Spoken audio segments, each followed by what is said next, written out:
Jujutsu Kaisen के hidden details आप सभी लोगों ने मिस कर दी होंगी। तो मैंने जुजुत्सु काइसेन के सीजन 1 को 0.25 स्पीड पे देखा और ये कंप्लीट करने में मुझे लगभग 40 घंटे लग गए। एंड इस दौरान मैंने जुजुत्सु काइसेन के अंदर बहुत सारी हिडन डिटेल्स ढूंढ के निकाली एंड उसमें से मैं 22 हिडन डिटेल्स के बारे में आज की वीडियो में बात करने वाला हूँ, जो कि तुमने बिल्कुल भी नोटिस नहीं करी होंगी। तो मेरा नाम है रियल ज़नॉन एंड बिना किसी देरी से आज की इस वीडियो को स्टार्ट करते हैं। Hidden detail number 1। एपिसोड 1 के अंदर जब कर्स स्पिरिट सेत्सुको के चेहरे को पकड़ता है तब उसके ग्लासेस भी टूट जाते हैं एंड यह सीन इतना ज्यादा जल्दी होता है कि हम नोटिस ही नहीं कर पाते कि ग्लासेस जो है वो टूट चुके हैं। इस कारण एपिसोड 2 के अंदर जब हॉस्पिटल वाला सीन आता है जिसमें हमें सेत्सुको दिखाई जाती है, उसके अंदर उसने नए ग्लासेस पहने हुए होते हैं। Hidden detail number 2। Cursed spirit आदमी को तो खा जाता है लेकिन लड़की को नहीं। इसका रीजन ये नहीं है कि वो उसके साथ खेल रहा होता है, बल्कि वो उसके पॉकेट के अंदर सुकुना की फिंगर ढूंढ रहा होता है ताकि वो उसको खाकर और ज्यादा ताकतवर हो सके। Hidden detail number 3। जब यूजी और मेगुमी कर्स स्पिरिट को मार देते हैं उसके बाद एक और कर्स स्पिरिट यूजी और मेगुमी के ऊपर अटैक करता है। तो अगर तुम ध्यान से देखोगे तो ये वही कर्स स्पिरिट है जिसको कि मेगुमी ने बेसबॉल के ग्राउंड में देखा था। Hidden detail number 4। Jujutsu Kaisen का एपिसोड 1 स्टार्ट होता है इस सीन से जिसमें कि हमें यूजी और गोजो एक कमरे में देखने को मिलते हैं और गोजो ने यूजी को बांध दिया होता है। अगर आप ध्यान से देखोगे तो इस कमरे में आने जाने के लिए कोई भी दरवाजा नहीं होता है। तो तुम्हारे मन में यह सवाल आ रहा होगा कि ये दोनों कमरे के अंदर आए कहां से। तो गोजो के पास भाई इन्फिनिटी टेक्निक है जो कि उसको कहीं पे भी टेलीपोर्ट करने की पावर देती है। Hidden detail number 5। जब यूजी कर्स स्पिरिट के आंखों पर लात मारता है तब उसमें से बहुत सारा खून निकलता है, लेकिन अगर तुम इस सीन को पॉज करोगे या फिर स्लो मोशन में देखोगे तो तुम्हें उसमें खून के साथ साथ बहुत सारे लेटर्स भी देखने के लिए मिल जाएंगे। ऐसा इसलिए क्योंकि जो कर्स स्पिरिट होती है वो कर्स यूजर के वर्ड से बनती है और जब यूजी सुकुना की फिंगर खाता है और कर्स के दोनों हाथ तोड़ देता है तब भी भाई उसमें से बहुत सारा खून निकलता है। एंड इस सीन को भी अगर तुम पॉज करोगे तो उसमें तुम्हें बहुत सारे लेटर्स देखने के लिए मिल जाएंगे। Hidden detail number 6। यूजी जब सुकुना की फिंगर खाता है तब हम अगर उसकी आंखों में देखें तो उसकी आंखों का जो ब्लैक पार्ट होता है वो ह्यूमन शेप का होता है। ये चीज दिखाता है कि यूजी के बॉडी के अंदर एक और सोल है। Hidden detail number 7। यूजी के चेहरे के ऊपर सुकुना के फिंगर खाने से पहले कोई भी लाइन या फिर निशान नहीं होता है, लेकिन जब यूजी सुकुना की फिंगर खाता है एंड सुकुना के साथ मर्ज होता है तब सुकुना एक्स्ट्रा आईज जनरेट करता है और जब यूजी अपने नॉर्मल ह्यूमन फॉर्म के अंदर आ जाता है तब से उसके आंखों के नीचे ये लाइंस और निशान तुम्हें देखने के लिए मिल जाएंगे।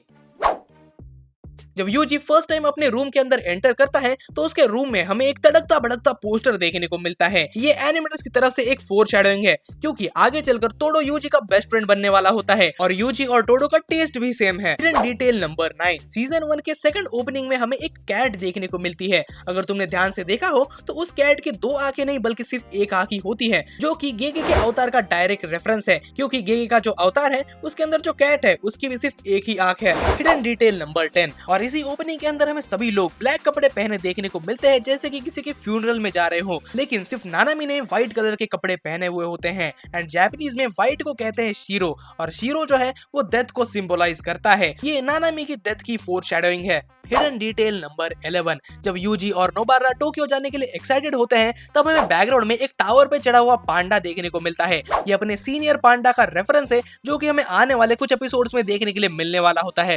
Hidden detail number 12। जब यूजी और नोबारा अबेंडेंट हाउस में कर्स स्पिरिट से लड़ने के लिए जाते हैं तब नोबारा अपना हैमर और नेल निकालती है और इस सीन को इतना ज्यादा फास्ट दिखाया जाता है कि हमें ऐसा लगता है कि हैमर और नेल हवा में से आ गए, लेकिन जब आप ध्यान से देखोगे तो आपको पता चलेगा नोबारा ने अपने वेपन्स को शर्ट के अंदर छुपाया हुआ होता है। Hidden detail number 13। उस मॉन्स्टर को मारने के लिए नोबारा जिस पपेट का यूज करती है उसके ऊपर हर्ट बना हुआ होता है एंड यही हर्ट सेम उसके हैमर के ऊपर भी बना हुआ होता है। असल में वो छोटा सा हर्ट का स्टिकर ही असली कर्स टेक्निक है जो कि मॉन्स्टर के हर्ट को डिस्ट्रॉय करती है और जो पपेट और हैमर है वो तो बस एक टूल है।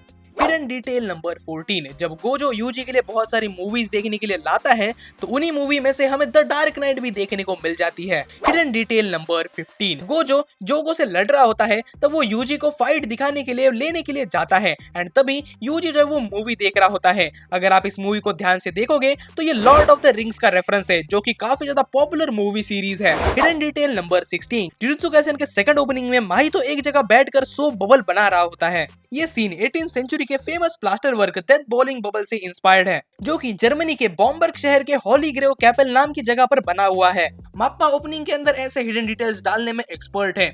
वो कैसे, वो तो आपको आने वाले वीडियोस में पता चलेगा। हिडन डिटेल नंबर 17, इस सीन में यूजी और नानामी जिस कर्ज से लड़ रहे होते हैं उसने अपने हाथ में एक वॉच पहनी होती है। अगर तुम उस वॉच को ध्यान से देखोगे तो तुम्हें पता चलेगा कि ये वही वॉच है जो कि टिकट काउंटर पर बैठने वाली लड़की ने पहनी हुई होती है।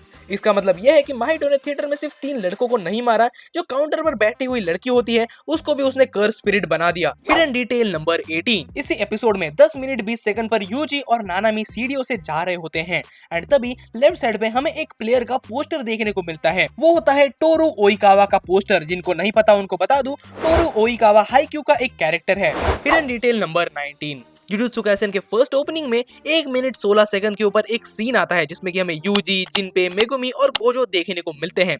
ये सीन 3 एपिसोड्स में चेंज होता है। एपिसोड 3 में इस सीन के अंदर नोबारा और मासामिची ऐड होते हैं। एपिसोड 6 में माकी, पांडा, इनोमाकी, शोको और कियोटाका ऐड होते हैं और एपिसोड 9 में टोडो और नानामी ऐड होते हैं। और एक्चुअली में ये scene French painter Claude Monet के famous artwork the luncheon on the grass पर बेस्ड है। Hidden detail number 20, Jujutsu Kaisen के फर्स्ट एपिसोड के एंड में एक सीन है जिसमें कि यूजी बैठा हुआ होता है।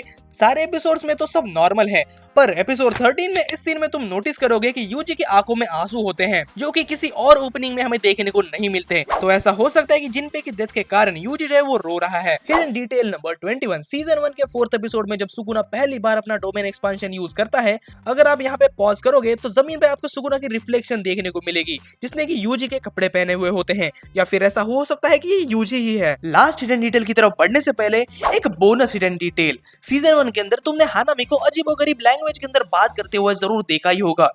君たちにそんな情があるかは知らないけどね。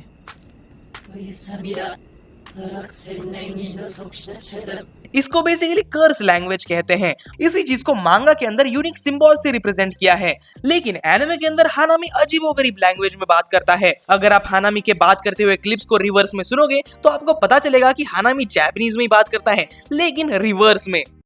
私たちこそ人間ですからありますよ。 और इंग्लिश डब के अंदर भी ऐसा ही किया गया है। अगर आप इसको रिवर्स में सुनोगे तो आपको पता चलेगा कि हानामी इंग्लिश में ही बात कर रहा है, खाली बस इस चीज को रिवर्स कर दिया गया है। Though I don't know. Do your kind have sentimental emotions? After all, we are the true humans. We do. अब बढ़ते हैं भाई अपनी लास्ट हिडन डिटेल की तरफ। Hidden detail number 22, season 1 episode 23 में जब मेगुमी फिंगर बीरर कर्स से लड़ रहा होता है तब वो एक अटैक यूज करता है। फर्स्ट टाइम जब हम इस अटैक को देखेंगे तो हमें नॉर्मल लगेगा, लेकिन अगर तुम सीजन 2 के बाद अगर तुम इस सीन को वापस से देखोगे तो तुम्हें समझ आएगा ये सुकुना के फायर एरो अटैक की फोरशैडोइंग है जो कि वो जोगो के खिलाफ सीजन 2 में यूज करता है। तो ये थे भाई जुजुत्सु काइसेन के 22 hidden details. I hope video तुमसे लोग को अच्छी लगी होगी एंड तुम्हारा ओपिनियन क्या है मुझे कमेंट सेक्शन में जरूर बताना। सो जल्दी मिलते हैं किसी एक और न्यू वीडियो के साथ, तब तक के लिए टाटा बाय बाय।